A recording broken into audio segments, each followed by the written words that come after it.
have to do? You have to go to the real world. You can go back to your regular life, or you can know the truth about the universe.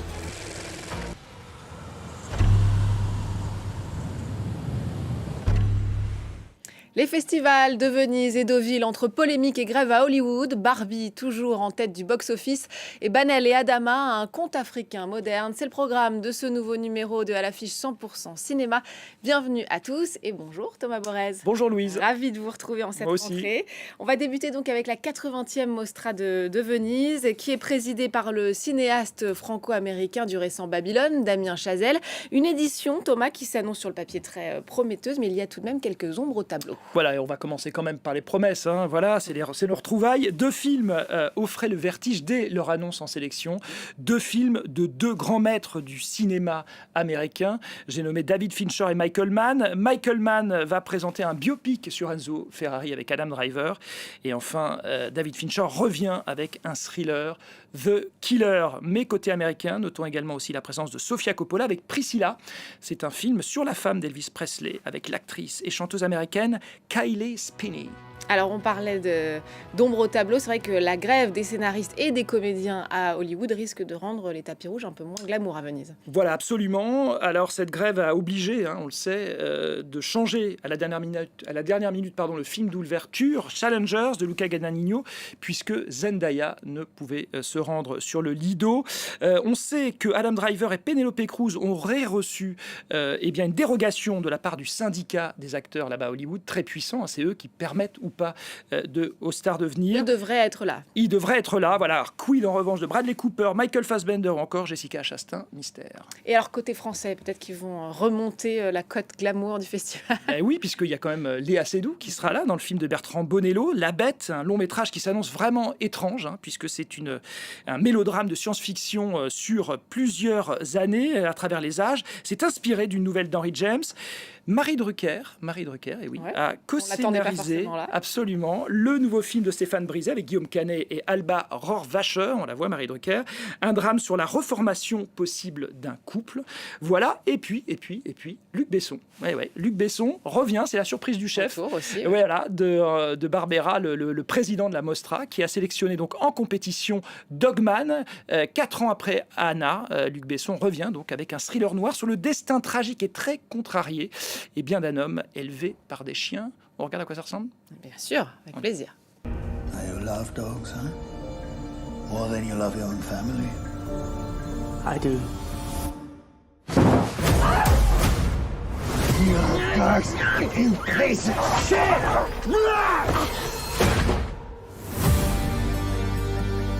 Did you know anyone else? Somebody that could show you some attention or affection? A child takes affection where he can get it. They're my babies. As far as I can tell, they only have one flaw. They trust humans. Voilà, Dogman de Luc Besson, le réalisateur français qui est d'ailleurs au cœur d'une des polémiques qui entachent un peu cette édition de la Mostra. Oui, beaucoup ont été surpris, les mouvements féministes en tête, effectivement, de la présence en sélection de 3 cinéastes accusés à divers degrés d'agression sexuelle. Luc Besson, donc, on l'a vu avec Dogman, mais aussi Roman Polanski qui présentera hors compétition Palace, et Woody Allen, toujours hors compétition, avec Coup de chance, une comédie tournée en France avec Lou Delage et Niels Schneider. Alors, on ne sait pas encore quelle sort, évidemment, sera réservée à ces films sur le tapis rouge. Ce qu'on sait déjà, c'est que Roman Polanski a annoncé qu'il ne se présenterait pas sur le Lido. Notons quand même ce chiffre symbolique. 5 femmes cinéastes seulement en lice dans cette compétition. Recul. Voilà, contre 19 hommes, c'est maigre. Rappelons que les 3 derniers Lions d'Or ont été obtenus par des réalisatrices, Chloé Zhao, Audrey Diwan et Laura Poitras. Et puis, autre polémique, alors celle-ci concerne l'acteur Bradley Cooper et son incarnation du musicien Leonard Bernstein dans Maestro. On va d'abord regarder quelques images. So how long do we have to do this for? Well, we need to build up a very strong connection.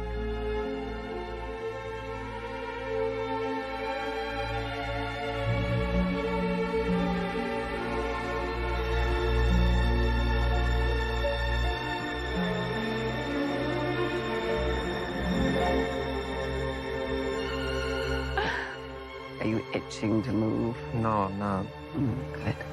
Actually, at all. I'm thinking of a number.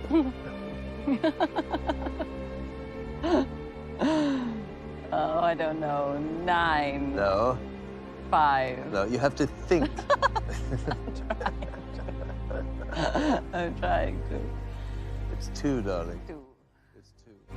Voilà, vous l'avez peut-être remarqué sur cette bande-annonce que Bradley Cooper, qui réalise mais aussi qui joue Leonard Bernstein, a mis un faux nez effectivement pour l'incarner. La prothèse nasale n'a pas beaucoup plu à certaines personnes. On l'a accusé notamment d'alimenter les stéréotypes sur les juifs. L'acteur et réalisateur peut néanmoins compter sur le soutien de la famille Bernstein, mais aussi d'une puissante organisation juive américaine, l'ADL, l'Anti-Defamation League.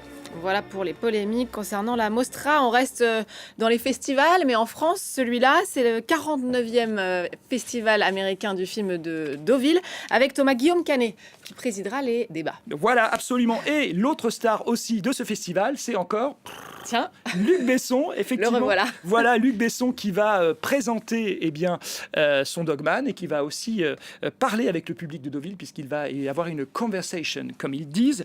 Vous avez parlé de la grève, encore et toujours, puisqu'effectivement des acteurs et des actrices qui étaient censés être hommagés, ne pourront pas venir sur les plans, j'allais dire sur la croisette. Jude Law, Joseph Gordon-Levitt, Nathalie Portman ou encore Peter Dinklage. Mais rappelons quand même que ce festival est là pour montrer de nouveaux visages, puisque c'est le cinéma indépendant qui est à la fête. Une raison de prouver qu'au pays de Marvel et de Avatar, le cinéma indépendant bat encore. Et puis on vous proposera une émission spéciale depuis les planches de Deauville sur cette 49e édition du Festival du film américain. Alors, avant d'évoquer les sorties en salle de la semaine, on va parler, on n'arrête pas d'en parler, des bonnes fréquentations dans les salles, et notamment de Barbie, qui ne Absolument. Alors, Barbie, décroche pas de la première place du box-office. C'est incroyable, Barbie, parce qu'effectivement, beaucoup l'ont dit, et c'est vrai, le budget pour promouvoir le film a été plus important que la production elle-même, ce qui fait quand même un succès incroyable pour ce film. La Warner a pour l'instant engrangé 1,34 milliard de dollars de recettes dans le monde. En France, il avoisine déjà les 5 millions d'entrées. Ça, il est parti pour vraiment faire un très gros score. Voilà, c'est une très très bonne nouvelle. Il y avait aussi Oppenheimer qui a très bien marché, moins Mission Impossible. Hollywood grince un peu des dents, puisque effectivement, face à cette embellie, derrière, qu'est-ce qui va se passer? Puisqu'avec la grève, on risque d'avoir quand même quelques gros films qui risquent d'être repoussés. Il risque d'y avoir des répercussions. Alors justement, sortie en salle de la semaine avec un film de la franco-sénégalaise Ramata Toulaïsi, Banel et Adama, que nous avions découvert en compétition au dernier Festival de Cannes. Voilà, Ramata Toulaïsi, 37 ans, elle est passée par la FEMIS, l'école de cinéma à Paris. Elle signe ici son premier long métrage, une histoire d'amour contrariée dans un petit village du Sénégal, dont les deux jeunes héros vont essayer de s'extraire. Alors c'est un film à l'esthétique très soignée, un peu trop sans doute, j'ai trouvé, qui cherche à montrer une autre représentation de l'Afrique noire à l'écran, notamment en mettant en avant une héroïne dont les gestes et les attitudes vont à l'encontre des figures imposées. On l'a rencontrée, la réalisatrice, au Festival de Cannes, et elle nous parlait notamment de son rapport à l'Afrique, mais aussi à l'universalité supposée de son film. Écoutez-la. Je pense qu'avec ma double culture, j'ai des choses en plus, en toute humilité bien sûr, à apporter en Afrique, parce que je me sens aussi, même si j'ai cette double culture très africaine, donc j'ai ma place en Afrique. Mais ce que je voulais, c'était créer une histoire universelle, une grande histoire d'amour, parce qu'on n'en voit pas souvent aussi en Afrique. On traite beaucoup plus des thèmes sociaux de façon naturaliste, et je voulais surtout amener un film de genre. Voilà, une place en Afrique, dit-elle, mais aussi à Deauville, puisque Ramata Toulaïsi fait partie du jury Révélation du Festival de Deauville, présidé celui-là par Mélanie Thierry. Merci beaucoup Thomas, on se retrouve la semaine prochaine et merci à vous de nous avoir suivis. C'est la fin de cette émission 100% cinéma. N'oubliez pas de nous retrouver sur france24.com ainsi que sur tous nos réseaux sociaux. On va donc se quitter avec des images de Banel et Adama de Ramata Toulaïsi en salle cette semaine. Je vous laisse découvrir et vous dis à très vite. Adama?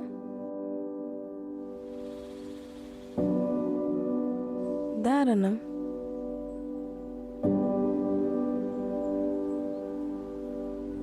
Midi wadde sahaji ko saha bello wonno e sahaji enen Allah non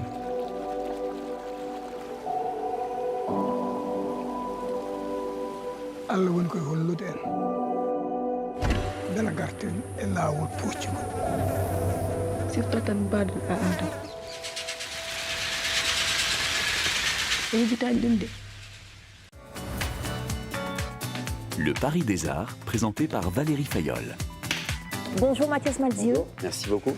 On va aller visiter ensemble la Gaîté Lyrique. Ok. Merci. Bon, moi je trouve que là, juste en face, on dirait un château fort moderne. C'est vraiment Paris, quoi. Voilà. Attention, on va être connecté à vie. Attention. Attention. C'est parti. Moi, je préférais celle d'avant. Moi aussi. Vous m'avez convaincu, je reste. Ben, avec grand plaisir, hein. Avec grand plaisir.